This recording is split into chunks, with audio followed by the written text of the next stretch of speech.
ncamake byerekeranye n'umuhango w'ubukwe, icyo Bibiliya iwugereranya nacyo mu minota mikeya. Isomo ndasoma iboneka mu rwandiko Paulo yandikiye Abefeso, igice ni icya 5 umurongo wa 32.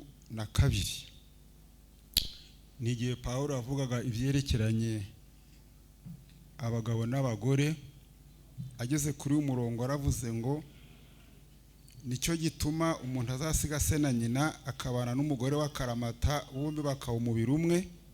32. Ibyo ni ubwiru bukomeye cyane, ariko ibyo mvuga byerekeye kuri Kristo n'itorero.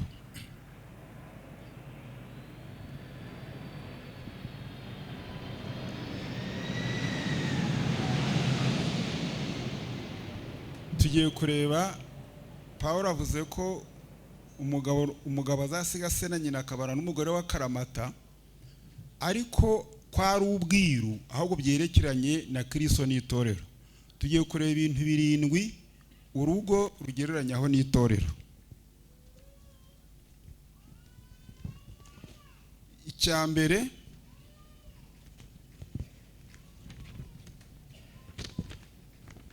ku isi habaho ibihango 2 biruta ibindi. Igihango cya mbere ni igihango umuntu agirana na Kristo kubwo kwizera. Icya kabiri ni icyo umuntu agirana n'uwo bashakanye. Isomo twasomye ryavuga ngo umuntu azasiga se na nyina.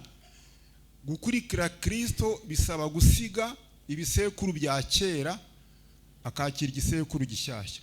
N'urushako bisaba gusiga. Icya gatatu, icya mbere ni ibihango 2, icya kabiri gukurikira Kristo bisaba gusiga no gushaka bisaba gusiga. Icya gatatu, ku isi habaho intumbero 2 byo bita viziyo. Viziyo ya mbere iruta izindi ni ukuzabona agakiza. Viziyo ya kabiri ni ukugira urugo rwiza, umuntu afite intumbero nziza. Icya kane, habaho amajuru 2 gusa, ijuru rinini Imana ibamo n'ijuru rito ariryo bita urugo. Icya gatanu, ku isi habaho ahantu 2 abantu biga ntibasoze. Mu ndimi z'amahanga bavuga ko hari ahantu 2 mu isi udashobora kwiga ngo ukore graduation. Kwezwa mu by'umwuka nta graduation ibamo, ni umurimo wa buri munsi. No gushaka umukwe n'umugeni babinjiye mu ishuri ritarangira, naho ntabwo bagraduatinga ngo barangize kwiga. Cya gatandatu, habaho ubumwe 2 bwera kuruta ubundi. Ubumwe umuntu agirana na Kristo kubwo kwizera, n'ubumwe umuntu agirana n'uwo bashakanye.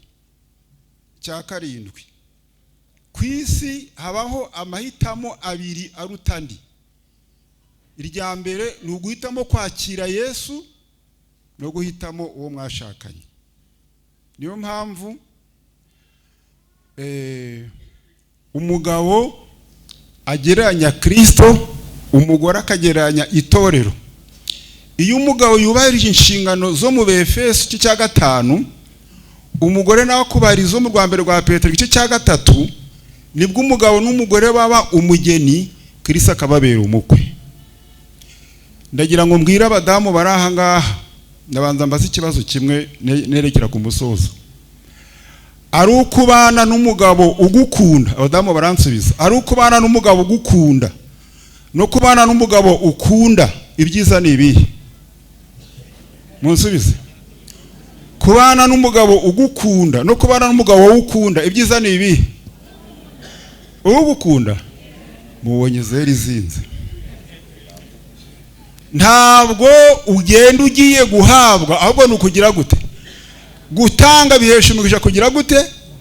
Bibiliya ngo urukundo ruragira rute, urwawe nirwo rufite agaciro, ntago arwo bagukunze.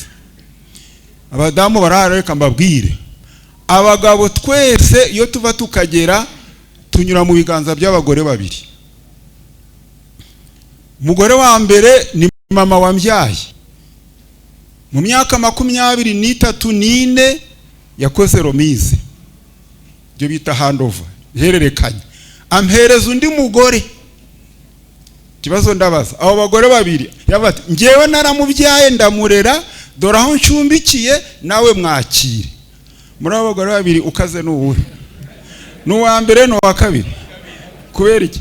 Abagabo twese rero ushobora gupfira kuri umwe muri abo bagore, ushobora kwangirizwa n'uwa mbere cyangwa uwa kabiri. Reka abagabo mbabwire ko ijambo umugabo ivuga kugaba, kimenyetso cya mbere cyerekana ko umugore umukunda harimo no kugira icyumuha no gutanga. Bibiliya ivuga ngo Kristo yakunze itorero araryitangira. Irindi rikavuga ngo Imana yakunze abari mu isi bituma igenza ite. Umugabo ivuga kugaba, mu binezeza umugore n'uguhora umuha cyane cyane ukamuha amafaranga. Niba ufite umugabo utaguha amafaranga, urukundo rwe ruri ku mashyi. Imana idufashe mu izina rya Yesu.